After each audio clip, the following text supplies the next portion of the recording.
पाकिस्तान में सारा फोकस तो इस वक्त सियासी मसाइल की तरफ है। 9 मई को क्या हुआ या 10 अप्रैल 2022 से लेकर अब तक इमरान खान का बयानिया क्या रहा और अब 9 मई के बाद इमरान खान का मुस्तकबिल क्या होगा।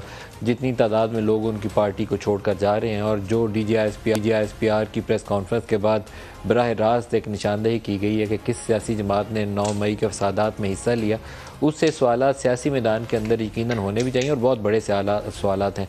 आज के प्रोग्राम में उस पर फोकस करेंगे, लेकिन आगाज़ में जो इकनॉमिक सिचुएशन है उस पर बात करना बहुत ज़रूरी है। हम एक तकरीबन कमोबेश 15 माह या 16 माह का अरसा इतनी बेयकीनी के साथ गुजार चुके हैं कि हमने पूरी पाकिस्तान की इकॉनमी को बिठा दिया इस अरसे में। फूड इन्फ्लेशन 50% के करीब है। जो CPI inflation, consumer price index जिसे मेजर करते हैं, वो 37-38% के करीब है। इंपोर्ट्स को फूड आइटम्स के अलावा और पेट्रोलियम मसनूआत के अलावा तकरीबन हमने मुकम्मल तौर पर बंद किया हुआ है। दरमियान में मेडिसिन की शॉर्टेजेस भी हो जाती है क्योंकि मेडिसिन की भी रॉ मटेरियल इंपोर्ट्स जो हैं हमने उसको भी रोका हुआ है। हमने ये अरसा तो गुजार लिया, लेकिन कितना अरसा ऐसे और चलेंगे, ये एक बहुत बड़ा सवालिया निशान है। 7,000 अरब से ज़्यादा हमने टैक्स इकट्ठा किया है रवां साल अभी तक, तो उसके ऊपर हम सेलिब्रेट कर रहे हैं। लेकिन हम ये सच बोलने पे तैयार नहीं है कि इसी अरसे में जो रुपया था डॉलर के मुकाबले में उसकी वैल्यू 200 से बढ़कर 300 पे जा चुकी है। 200 से 300। जो इन्फ्लेशन है इस वक्त पाकिस्तान में वो 35 से 50% के दरमियान घूम रही है। तो क्या उसके अंदर ये सेलिब्रेट करने के लिए हमारे पास कोई अच्छा मौका है कि हम 7,000 क्रॉस कर चुके हैं, या इस वक्त हमें कोई 10,000 क्रॉस कर देना चाहिए था? इकॉनमी मुकम्मल बैठी हुई है। एक्चुअली तो बहुत सारे लोगों का ख्याल, डॉक्टर हफीज़ पाशा और उस जैसे जो इकोनॉमिस्ट हैं नामवर, जो इन नंबर्स को अच्छे से असेस भी कर सकते हैं और उनको कैलकुलेट भी कर सकते हैं, उनका तो ख्याल यह है कि पाकिस्तान नेगेटिवली ग्रो किया पिछले साल, जहां पे सरकारी दादोशुमार में ज़ाहिर किया गया है कि हमने 0.29% की शरह से तरक्की की है। गुर्बत में भी इजाफा हो चुका है। तो क्या ये बेयकीनी का हल है हमारे पास कोई? मेरे ख्याल में 10 अप्रैल 2022 को इमरान खान को निकालने का जो PDM का फ़ैसला था वो एक सियासी फ़ैसला था, लेकिन उसको निकाल के जो हुकूमत लेने का फ़ैसला था वो एक ख़ुदकुशी थी। सियासी ख़ुदकुशी भी थी और पाकिस्तान की इक़्तिसादी सूरत हाल को तबाह करने का भी आगाज़ था, नुक्ता आगाज़ था। अगर तो 10 अप्रैल 2022 के बाद वो इंतखाबात की तरफ चले जाते, अगर उन्हें कोई 1-2 रिफॉर्म्स करनी थी वो करते और 3-4 माह के बाद इलेक्शंस हो जाते, तो पाकिस्तान इस बेयकीनी से निकल जाता, इस फसाद से भी निकल जाता। क्योंकि जिस तरीके से इमरान को बिल्ड किया गया था, बहुत कुछ तोड़ कर उसको खड़ा किया गया था सियासी मैदान के अंदर, आसान नहीं था। एक सिटिंग प्राइम मिनिस्टर को सुप्रीम कोर्ट के ज़रिए निकालना, उसके लिए उस वक्त की इस्टेब्लिशमेंट ने और जुडिशरी ने गठजोड़ का मुजाहरा किया था। पनामा केस के अंदर इकामा निकाला और उसको डिस्क्वालीफाई कर दिया। अब इसी तरीके से जितना ज़ोर लगा के उसको इमरान की हुकूमत को खड़ा किया था, जब उसको गिराया भी इस्टेब्लिशमेंट ने, जब उसको गिराया इस्टेब्लिशमेंट ने, तो जो तोड़ फोड़ हुई पाकिस्तान के अंदर, उसका शाखसाना 9 मई था। उसका शाखसाना ये इकॉनमी की बेयकीनी है। उसी का शाखसाना ये है कि 189 पे PDM की हुकूमत को रुपया मिला था, जो अब 300 के करीब फिर रहा है। कैसे आगे चलेगा पाकिस्तान, कैसे बचेगा? और हुकूमत की सलाहियत का, अकल का और दूरअंदेशी का अगर आपको अंदाज़ा करना हो तो वो आप कुछ चंद एक बातों से कर सकते हैं। पूरे पाकिस्तान के जितने नामवर इकोनॉमिस्ट हैं उन सब का ख्याल ये था कि रियल स्टेट सेक्टर की डॉक्यूमेंटेशन करने की ज़रूरत है, क्योंकि ब्लैक मनी सारी रियल स्टेट सेक्टर में जा रही है। जो रिटेल और होलसेल ट्रेड है उसकी टैक्सेस के अंदर कंट्रीब्यूशन ना होने के बराबर है। वो इनकम टैक्स देते ही नहीं है। वो तगड़ा शटर पावर है और वो PMLN की किसी ज़माने में स्ट्रॉन्ग होल्ड हुआ करती थी, अभी भी वो उसी के ऊपर सहारा ले रहे हैं और उसको टैक्स नेट में लाने पे तैयार नहीं है। अर्बन प्रॉपर्टीज़ के ऊपर टैक्स बढ़ाने की ज़रूरत थी। किसी एक चीज़ को हाथ लगाने की PDM की हुकूमत ने कोशिश ही नहीं की। किया क्या इन्होंने? जब एग्रीमेंट किया इंटरनेशनल मॉनेटरी फ़ंड के साथ, कोशिश की एग्रीमेंट करके मुआहदे को रिवाइव करने की, तो जो सैलरीड क्लास है 2 से 6-7 लाख के दरमियान वाला जो ग्रुप है, उसके ऊपर टैक्सेस की शरह बढ़ा दी। सैलरीड क्लास के ऊपर 35% तक टैक्स है। और सबसे अफसोसनाक पहलू यह है कि वो 30 या 35% से ज़्यादा जो टैक्स मेरी तनख्वाह से कटता है वो एट सोर्स कट जाता है। मेरे से 30 काट लें, 50 काट लें या 100% ही काट लें, मैं उसको लेके भाग ही नहीं सकता। सारे सैलरीड क्लास के साथ यही होता है, वो पब्लिक सेक्टर में हो या प्राइवेट सेक्टर में हो, उसका एम्प्लॉयर एट सोर्स डिडक्शन करता है। तो वहाँ तो आप ये जुल्म स्टार्ट कर रहे हैं कि एक तरफ कहते हैं हम आपकी तनख्वाह बढ़ाएंगे, दूसरे हाथ से उसको टैक्स बढ़ा के काट के वापस लेके जा रहे हैं। लेकिन 2-3 ऐसे एरियाज़ जहाँ पर अरबों का ब्लैक मनी पार्क है रियल स्टेट सेक्टर, वहाँ डॉक्यूमेंटेशन की आपने कोशिश नहीं की। जो रियल स्टेट के अलावा रिटेल और होलसेल ट्रेड के अंदर आपको एफर्ट करनी थी वो आपने कोशिश नहीं की। तो आपने किया क्या? कौन सा आपने अकल का काम किया जिससे पाकिस्तान की इकॉनमी ठीक हो जाएगी? तो ये अफसोसनाक ऐसे पहलू हैं जिसके ऊपर तवज्जो देने की ज़रूरत है। अगर हम इम्पोर्ट्स को बिठा कर अगर ये कौम को तीर मार के बता रहे हैं कि हमने पाकिस्तान को डिफ़ॉल्ट नहीं होने दिया, तो ये दुरुस्त रविश नहीं है।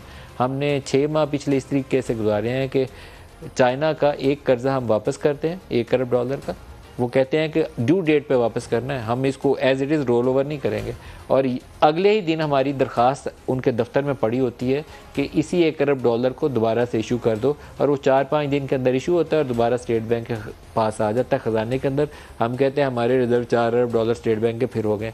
ये 25 करोड़ की आबादी का मुल्क जो एक न्यूक्लियर पावर है, जिसकी कोई कम बेश $100 अरब की इंटरनेशनल ट्रेड है, इसको हम $3-4 अरब के साथ पिछले 6 माह से चलाने की कोशिश कर रहे हैं, और फिर उसका क्रेडिट क्लेम करते हैं कि हमने बहुत अच्छा काम किया।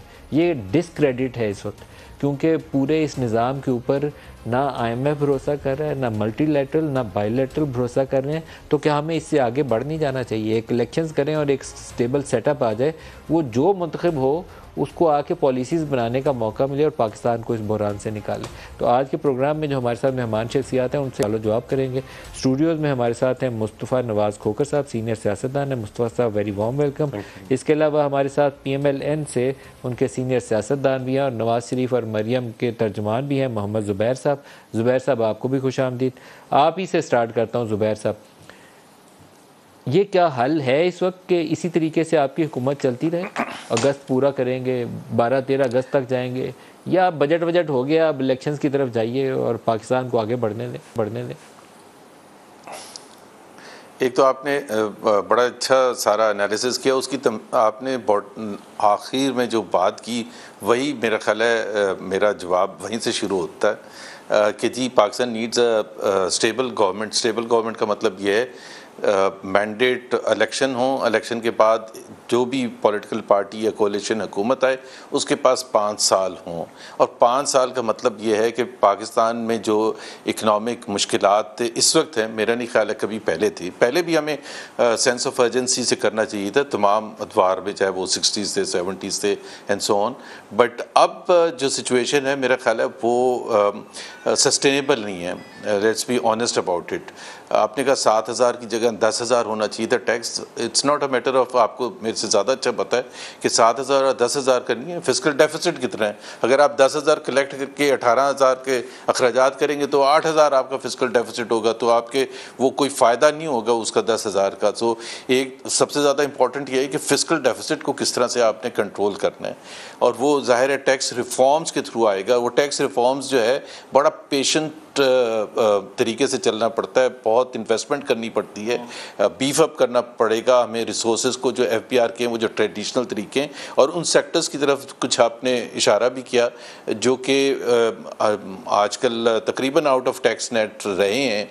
वो सब एग्री करते हैं, ये भी let me be honest about it, कि ये जो कहते हैं कि जी उनको नहीं टच करते ट्रेडर्स को क्योंकि वो वहाँ पॉलिटिकल कैपिटल लूज होगा, या एग्रीकल्चर को नहीं टच करते because of so many law makers in the assembly, वो एग्रीकल्चर बैकग्राउंड से उनका ताल्लुक, या जो भी दूसरे सेक्टर्स हैं। बात बड़ी सिंपल सी है और इस पर अब तकरीबन कंसेंसस है, और ये मेरा ख्याल है जब हम इलेक्टोरल प्रोसेस में जा रहे हैं तो सबसे ज़्यादा बुनियादी चीज़ है, और चाहे वो टेलीविज़न प्रोग्राम्स हों या दूसरे हों, डिबेट हैज़ टू बी कि आपकी पॉलिटिकल पार्टी जो है वो कौन सी चीज़ें लेके आ रही है जो एड्रेस करेंगी पाकिस्तान के इकोनॉमिक चैलेंजेस को उस तरह से जैसे कभी पहले नहीं चैलेंज किया गया था, जिसकी वजह से हम यहाँ आके खड़े हैं। अब ये जो 1 साल का आपने कहा था कि जी वो इंपोर्ट्स को कर्टेल करके और हम सेलिब्रेट कर रहे हैं, वो एक मेरा ख्याल है 1 साल का या 1.25 साल का जो पीरियड था, ज़ाहिर है उसमें एक आपका ओपिनियन है और बहुत से लोगों का विद इन PMLN भी ओपिनियन था कि जी ये this is not the period in which we should come into power, because जाहिर सी बात है एक last year of a 5-year tenure में with an IMF sword hanging on your head आप कैसे कुछ कर सकते हैं अवाम के लिए? वो तो आप ख़जाने के ढक्कन खोल देते हैं आखिरी साल में। अब यहाँ तलवार लटकी हुई है कि जी पेट्रोल प्राइस बढ़ाएं और बढ़ाएं अगले महीने, और बढ़ाएं अगले महीने, रुपये को फ्री फॉल पर छोड़ दें, उसका ज़ाहिर है इन्फ्लेशन पर इम्पैक्ट होता है जो आपने जिक्र किया 35-36% 38% 38% CPI है। सो इकनॉमिक चैलेंजेस तो बहुत सीरियस हैं, और मेरा अपना ख्याल ये है कि वो जो एक इकनॉमिक डिबेट है कि जी पॉलिटिकल पार्टीज़ किन चीज़ों को एड्रेस करें, स्टेट इंस्टीट्यूशंस हैं, उसको अगर आप बिल्कुल एज इट इज़ छोड़ देंगे जैसे 4-5 साल से चला आ रहा है कि जी उनका जो लॉसेस हैं वो बढ़ते चले जा रहे हैं, और हम ECC स्पेशल करके कुछ पैसे दे देते हैं PIA को, कभी रेलवे को, कभी इसको, बजाय कि वो जो उसकी जो स्ट्रक्चरल प्रॉब्लम्स हैं, चाहे वो स्टेट रीस्ट्रक्चरिंग के थ्रू ठीक करें या प्राइवेटाइजेशन के थ्रू ठीक जो करें। असल इश्यूज है उनको एड्रेस करने के बजाय डंक टपाव कर रहे हैं। मुस्तफा साहब को भी गुफ्तगू में शामिल करें। मुस्तफा साहब, आजकल आप सेमिनार करते हैं, जो मेरे ख्याल में एक तरीका का लाइन ठीक है उसकी कि आप लोग आएँ और अब ब्रेनस्टॉर्म करें, लेकिन आप ही के सेमिनार के अंदर जिन सियासी जमातों के लोग बैठे होते हैं, उन सियासी जमातों की खुद उन इश्यूज़ के ऊपर ओनरशिप नहीं है, ज़ीरो है। तो आप कैसे उसका हल ढूंढेंगे? देखिए, हल तो फॉर 75 ईयर्स मलिक साहब, हम मुसीबतों का, मसाइल का हम सबको इल्म है।